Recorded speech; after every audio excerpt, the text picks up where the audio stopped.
Şu ana kadar işlemiş olduğumuz relative clause'lar defining yani tanımlayıcı olan relative clause'lardı. Bu kısımdan itibaren non-defining relative clause'ları yani Türkçedeki ara sözleri işliyor olacağız.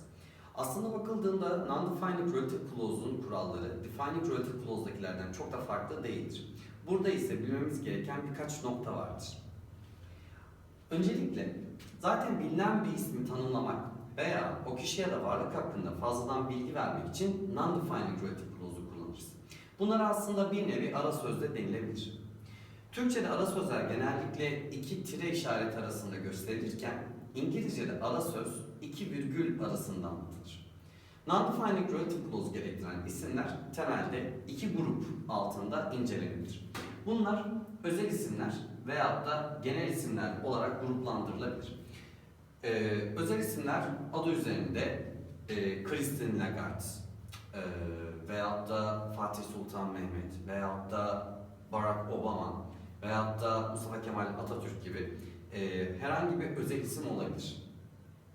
Ama sadece özel isimler değil, aynı zamanda genel isimler, buna generic nouns diyoruz. Genel isimler de non-defining relative clause'la nitelenilir.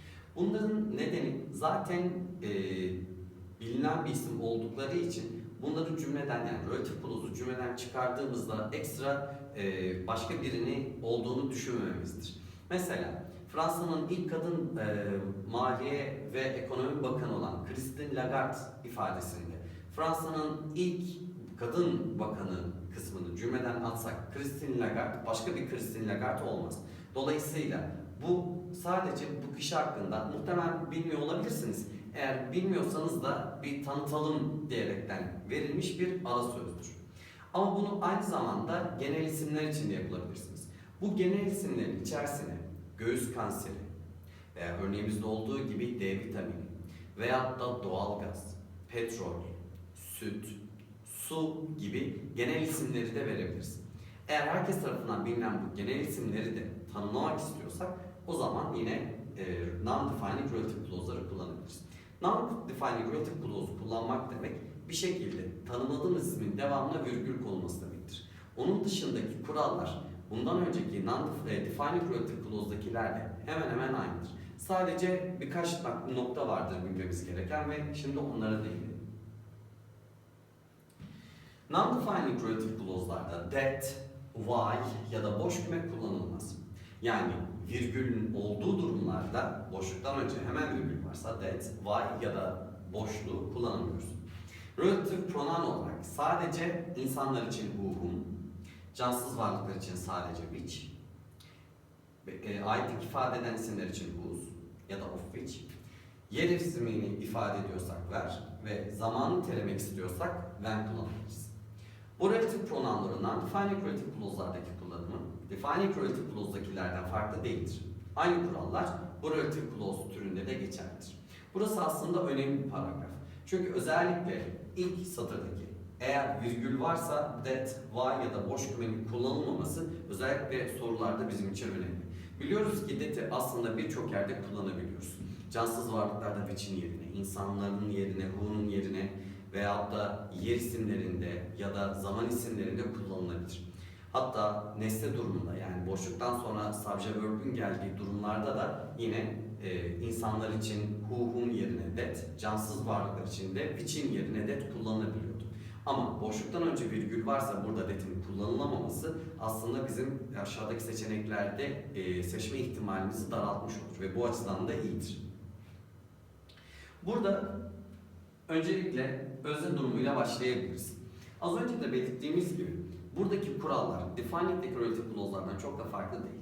Özne durumu demek ne demekti? Eğer relative pronoun'dan hemen sonra bir fiil geliyorsa bu bize an ekini veriyordu. Normalde insanlar için sadece who ve cansız varlıklar için de which kullanabiliyorduk. Ama biliyoruz ki defining relative clause'da olsaydı bunların yerine that de yazılabilirdi. Fakat burada non-defining relative clause'lardan bahsediyoruz ve virgüller var. Çünkü Robert Boyle özel isim veyahut da genetik biliminde bir genel isim olduğu için virgüle söylüyor. Ve burada who ve which'in yerine that yazılamaz. Özne durumundaki relative clause'lar bize an ekini veriyordu hatırlarsak. Dolayısıyla özne durumundaki non-defining relative clause'larda insanları sadece who, cansız varlık ve hayvanlar ise sadece which niteliğidir. Robert Boyle. Kimmiş bu? Who was olan. Ne olan? Leading. Önde gelen bir İngiliz bilim adamı in the 17th century.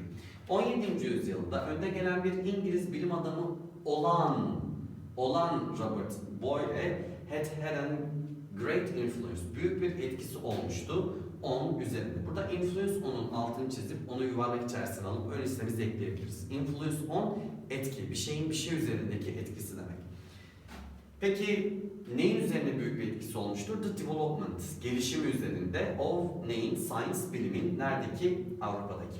17. yüzyılda önde gelen bir İngiliz bilim adamı olan Robert Boyle'un Avrupa'daki bilimin gelişmesinde büyük bir etkisi olmuştur dedik. Burada Robert Boyle insan olduğu için who ile nitelenmiş.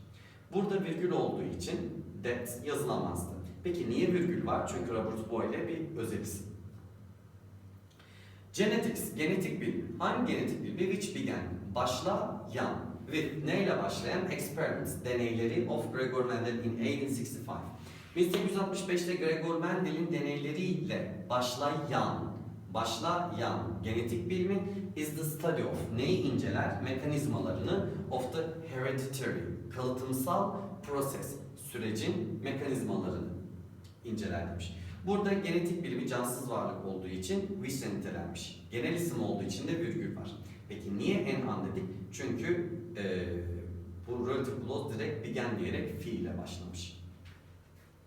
Bir sonraki maddemiz nesne durumu. Nesne durumunda insanlar için whom ve cansız varlıklar için sadece which kullanabiliriz. Unutmayalım ki nesne durumu demek relative clause'un subject ve objeden oluşması demekti. Cézanne, bu hangi ressamımızdı? Whom ne yaptı? Critics, eleştirmenlerin ridiculate, gülüp geçtiği ve the public, halkın mocked, alay ettiği Cézanne wanted, istedi, more than, daha da fazlasını istedi, the quick, hızlı impressions, izlenimlerin, etkilerin of neyin? Peki impressionist, izlenimcilerdi, bunu güzel sanatlardan hatırlarsınız. Cézanne izlenimcilerin anlık etkilerinden daha fazlasını istedi ve devoted himself to, kendini devote to adadı. Neye? Studying, incelemeye, the natural world, doğal dünyayı incelemeye adadı. Peki hangi Cézanne'dan bahsetmiştik? Eleştirmenlerin gülüp geçtiği ve halkın alay ettiği Cézanne, ressam Cézanne'dan bahsettik. İnsan olduğu için Cézanne who ya da whom'u tercih ettik. Niye virgül koyduk? Çünkü özel isim. Peki burada who değil de aynı zamanda whom'u kullanabilmemin nedeni relative clause'un subject, verb. Subject, verb'den oluşmasıydı. Edatlardan sonra relative clause'u hatırladığımızda, hatırlarsanız relative clause aynı zamanda kendisinden önce gelen isme göre şekillenebilirdi. Veyahut da relative clause'da kullandığımız fiilin preposition'ı relative clause'un en başına yazabilirdik. Mesela similar olsaydı relative clause'un başına to koyabilirdik, to which diyebilirdik ya da to whom diyebilirdik. Ya da familiar, aşina, tanıdık kelimesi olsaydı relative clause'da fiil durumunda, o zaman relative clause'un başına with koyup with whom ya da with which şeklinde yazabilirdik. Hatırlarsak insanlar için relative clause'larda eğer cümlenin başında böyle relative clause'un başında in, on, at, with, for, about gibi prepositionlar varsa, tanımladığımız isim eğer cansız varlıksa which, eğer burada tanımladığımız isim bir insansa sadece whom kullanabiliyorduk. Burada color blindness yani renk körlüğünden bahsetmişiz. Renk körlüğü bir genel isim olduğu için burada non-defined ile yani virgülle tanımlanabilir. Ve bu bir hastalık ismi olduğu için de bunu in which ile ifade ediyorduk. Hastalık isimlerinden sonra in which geliyordu. Color blindness, renk körlüğü bir hastalık olduğu için bu in which ile nitelenebilir.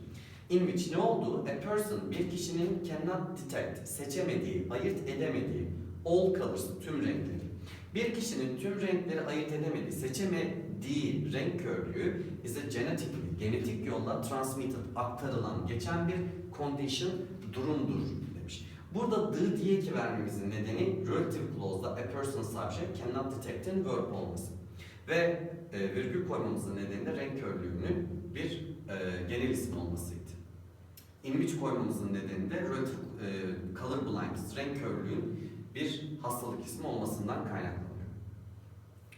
Pluto, about which, hakkında little, çok az şeyin is known, bilindiği, hakkında çok az şeyin bilindiği Pluto was until recently, kısa zaman öncesine kadar regarded as, olarak görülürdü. The outermost, en dıştaki ve smallest, en küçük planet, gezegen olarak görülürdü. In the solar system, yani güneş sistemindeki en küçük gezegen olarak görülürdü. Burada Pluto bir özel isim olduğu için virgül koyabildik. Peki niye which kullandık? Çünkü Pluto bir cansız varlık. Peki niye that kullanılmadı da which kullandık? Çünkü preposition var relative clause'un başında. Eğer relative clause'un başında bir preposition varsa cansız varlıklar için which'i, insanlar için de whom'u kullanırdık. Burada about preposition'ın nereden geldiğini sorgulayabiliriz. Burada about preposition'ın relative clause'daki fiil olan know about'tan, bir şey hakkında bilmek ifadesinden geldiğini söyleyebiliriz. Diğer bir konumuz ise whose ve of which'ti. Hatırlarsak who sınavda en çok doğru cevap çıkan relative pronoun'dur. Whose'un özelliği devamında mutlaka bir isim almasıydı. Whose'un öncesine insan ya da cansız varlık gelebilirdi. Whose'un yerine eğer boşluktan önce gelen bir cansız varlık ya da hayvan ismi ise o durumda of which'te kullanılabilirdi. Whose ile of which'in temel farkını bir kere daha hatırlayacak olursak whose devamına isim alırken of which öncesine isim alıyordu ve o ismin öncesinde bir d'nın öncesinde bir virgül olması gerekiyordu. Ve whose'un sağlamasını da whose'u bir boşluk olarak düşünürsen, eğer bu bana soru olarak gelseydi diye farz ederekten öncesindeki isimle devamındaki ismi eğer araya n'nin eki koyarak mantıklı bir şekilde birleştirebiliyorsam o zaman cevap whose oluyordu. Kepler, whose works, eserleri on astronomy. Astronomi konusundaki eserleri are well known, iyi bilinen. Kepler gives ne açıklıyormuş? Elaborate, detaylı bir, buna elaborate yerine detailed kelimesi de kullanılabilirdi. Detaylı bir description tanımını yapmaktadır. Of the planets, gezegenlerin. Hangi gezegenler? Bir daha relative clause var. That move around, etrafında hareket eden, dönen the sun, güneşin. Astronomi konusundaki eserleriyle tanınan Kepler, güneşin çevresinde hareket eden gezegenlerin detaylı bir tanımını yapmıştır diyor. Burada eğer whose'u kapatacak olursak, Kepler'in astronomi konusundaki eserleri mantıklı bir şekilde bir tanımlama oluşturduğu için cevap whose'dur diyebiliriz. Ve burada works, eser kelimesiyle whose'un arasında and, the, some, any, no gibi hiçbir yapının gelmediğine de dikkat edelim. Tabii ki burada niye virgül var? Çünkü Kepler bir özel isim. Libraries, kütüphaneler, whose main, başlıca drawback, dezavantajı. Burada drawback yerine setback ya da obstacle ya da limitation veya disadvantage kelimesini koyabiliriz. Başlıca dezavantajı is that ne olan? They close, kapanması olan at fixed hours, sabit saatlerde. Başlıca dezavantajı sabit saatlerde kapanması olan kütüphaneler provide, sağlar, an excellent, harika, wonderful, environment, harika bir, burada çevre anlamından ziyade environment'ı ortam anlamında söyleyebiliriz. Harika bir ortam sağlar for ne için? Serious study, ciddi bir çalışma için harika bir ortam sunar demiş. Burada whose'u kapadığınızda kütüphanelerin dezavantajı şeklinde mantıklı bir şekilde bir tanımlama oluşturduğunuz için burada cevap whose'dur diyebiliriz. Aslında burada of which de kullanılabilir son cümlede.